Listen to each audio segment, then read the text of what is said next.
What's worse, having to step foot inside a decrepit old house in the South that is not just rife with body parts, but full of actual body part furniture, armchairs, face lamps, or having all of your fun with body parts be interrupted again and again by these kids who keep coming into your door unannounced and you just can't get rid of them.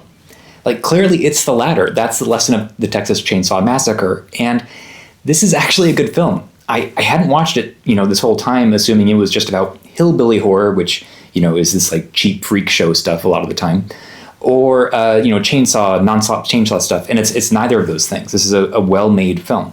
But the reason I watched this film is we are in the era of the Texas Chainsaw Massacre itself.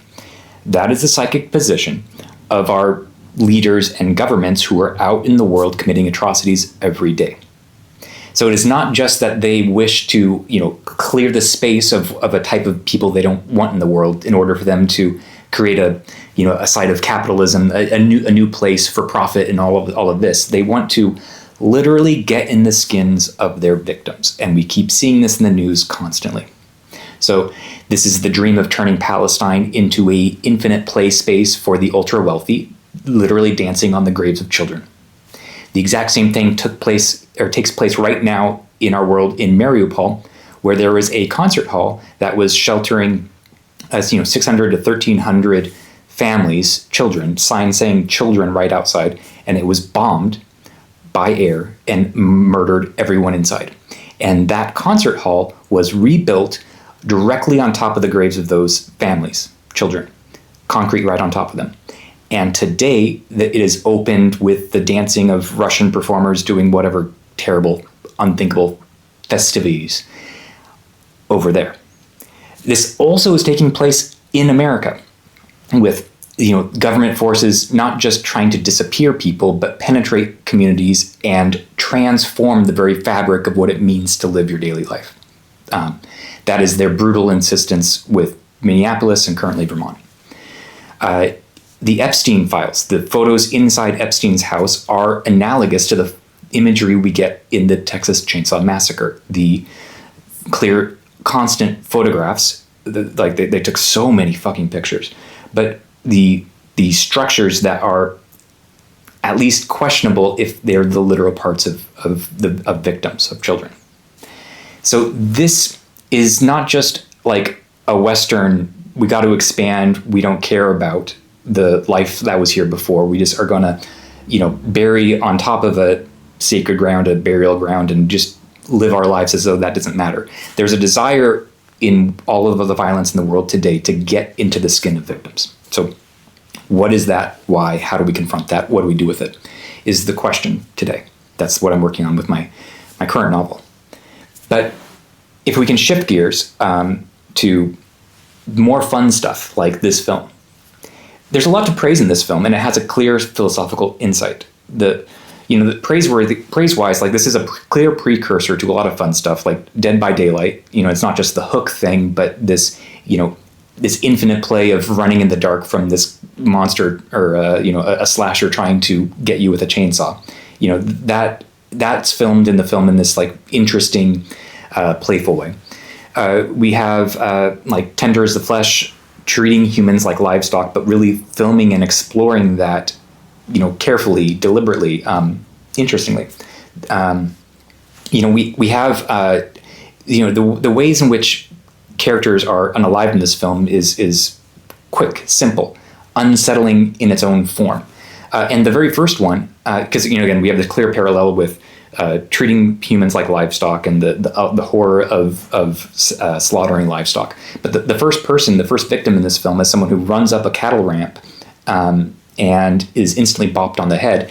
And the shot jumps straight to him lying on the floor. His shirt's already half off, so it's just this torso that's bloody, but it's seizing and it's shaking. And he gets bopped on the head to stop. And that. And then there's another version of that as the film continues. This desire for the quivering body to stop quivering, just die already. Like, that's Leatherface's desire. That's his unsettling horror, and it becomes ours as well. So it's very interesting how really gracefully, that whole scene transpires between him just running forward as a regular character to suddenly being turned into a carcass for slaughter, like, a meat rack kind of a thing. The film also engages sound very nicely. The score, it has these unsettling sounds, whether it's music or these dreadful horror sounds, but they continue and persist for a long time, and it's really this play of us wanting to get some space from it, but also sucking us in. So that's a really nice quality to the film, and also the film isn't structured in the typical like kids do dumb things, get themselves caught, so that we can have a horror film, a slasher film. Like they're normal people, and there's a very clear, simple logic to the ways in which they get in trouble. I need gas, I'm going to go in the house. My friend's in there, I better go check on him. It's this very clear, open, contingent way of engaging horror and the world itself. We don't have the shelter of a typical horror structure, which is how I wrote Where We've Made It Dark too. So it's a nice aesthetic quality to the film. It's also a precursor to True Detective and this fondness for ritualistic pagan body part effigies putting out into the world, and we're getting to how we make meaning out of literally nothing. But and there's a nice parallel too to what the youths are doing and what Leatherface's own family is doing.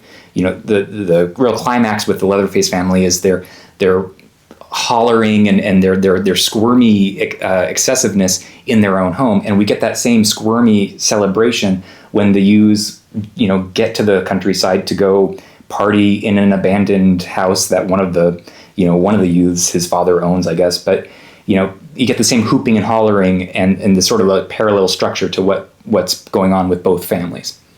But with the Leatherface family, what's at work is this this infinite play of treating humans like livestock in order to eat them and turn them into leather and then wear their skin to get into their own position.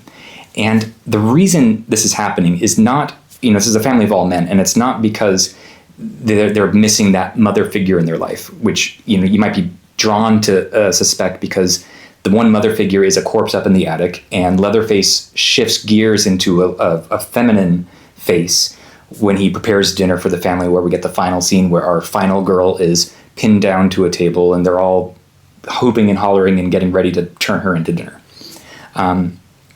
So the reason for that is not that they're missing that female element, but they're missing the male element, the male element of the figure of the man who is the authority for the way things should be, because we have their father figure is a face to society, but he doesn't commit the act himself. He's not able to commit the violence himself, so he'll badger his two simpleton monster sons, but he can't uphold things. And the grandfather is this decrepit monster of a figure that's barely able to move, and we see him sucking the blood from the finger of the final girl like it's a bottle. So this inversion of phallic authority is brought down to this baby point. So what we get when we lose that authority, and this is not a sexist point, is that the structure breaks down and we enter into this loop of enjoyment. So that's all this constant squirminess of Leatherface in particular. He squeals like a pig, high-pitched woman, uncomfortable thing, and he's writhing constantly. He's wiggly, so he's strong, but and the film ends. He's just waving around this chainsaw in the air for fun. So it's zero consistency of self. It's this breaking down into nothing. That's what entering into Leatherface's position gets you. It's nothing. He doesn't even have the consistency to become another person in their face by donning their face. So he's not getting like personality out of it really. He's lacking that much structure. So the whole point of the film, when we enter into the final girl's position, I think her name's Sally, is all you can do is push back on it and run away. She's a final girl who doesn't fight, who's just painfully trying to rip herself out of this undoing situation. And so we get these shots at the dinner table of these huge close-ups on her eye that the eye's not looking straight at us, it's up in the air, and it's too close, it's this partial object. It's like what we imagine with livestock struggling to not be slaughtered. And, she just breaks out of the home, and there's still a continued struggle after she breaks out of the home, and she finally does get away. So that's the only thing we can do with a Leatherface slasher figure, is get distance from them. So the distance he wants from the people getting into his home is the distance we want from him. That's the lesson of the film. That's the thing that you have to do with these Leatherface slasher figures in the world. There's no reasoning with them. There's just, a destructive point, distance. That's the only answer. Change.